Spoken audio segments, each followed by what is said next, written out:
बच्चों चलिए दिए गए प्रश्न को समझते हैं।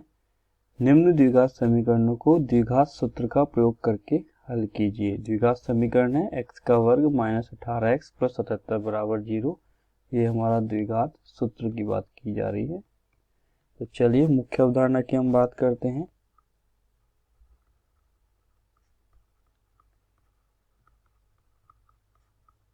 द्विघात समीकरण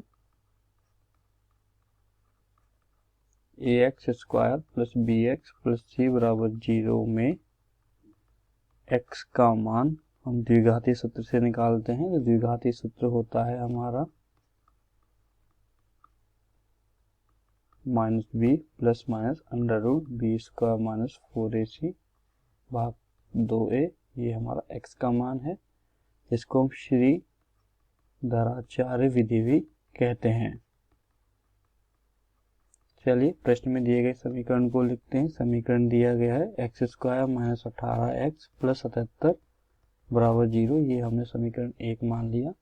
समीकरण 1 में x square plus b x plus c से तुलना करने पर 0 से तुलना करने पर हमें प्राप्त होगा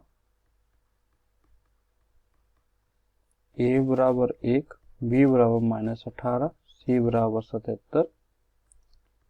यहाँ से सबसे पहले हम b स्क्वायर माइनस 4ac का मान निकाल लेते हैं।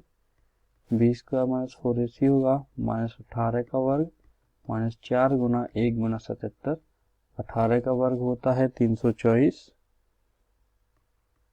77 गुना 4 करने पे आएगा 308 अर्थात 16। b स्क्वायर माइनस 4ac का मान आ गया 16। समीकरण 1 में द्विघाती सूत्र से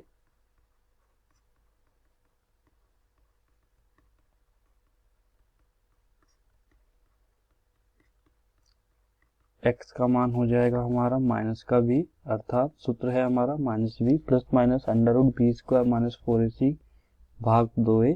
तो हम सूत्र में abc का मान रखेंगे। abc के मान हमारे ये आए थे। तो माइनस का b अर्थात minus 18 plus minus under root b square minus 4ac जिसका मान हमने अभी प्राप्त किया 16 भाग 2a अर्थात 2 गुना 1। इसको हम सरल रूप में लिख सकते हैं 18 प्लस माइनस 16 का वर्गमूल लेने पे आएगा 4 भाग 2 अर्थात यहाँ x बराबर प्राप्त हुआ है हमें 18 प्लस माइनस 4 भाग 2। यहाँ से x के 2 मान प्राप्त होंगे। यदि हम धन चिन्ह लेते हैं तो 18 प्लस 4 भाग 2। यदि हम ऋण चिन्ह लेते हैं तो 18 माइनस 4 भाग 2। इसको हल करेंगे तो x बराबर 18 प्लस 4 22 भाग 2। x बराबर आएगा 11। इधर से हल करेंगे 18 माइनस 4 अर्थात 14 भाग 2। x बराबर आएगा 7। तो हमें x के 2 मान प्राप्त हुए हैं। यही हमारे द्विघात समीकरण के हल होंगे। तो हम लिख सकते हैं अतः दिए गए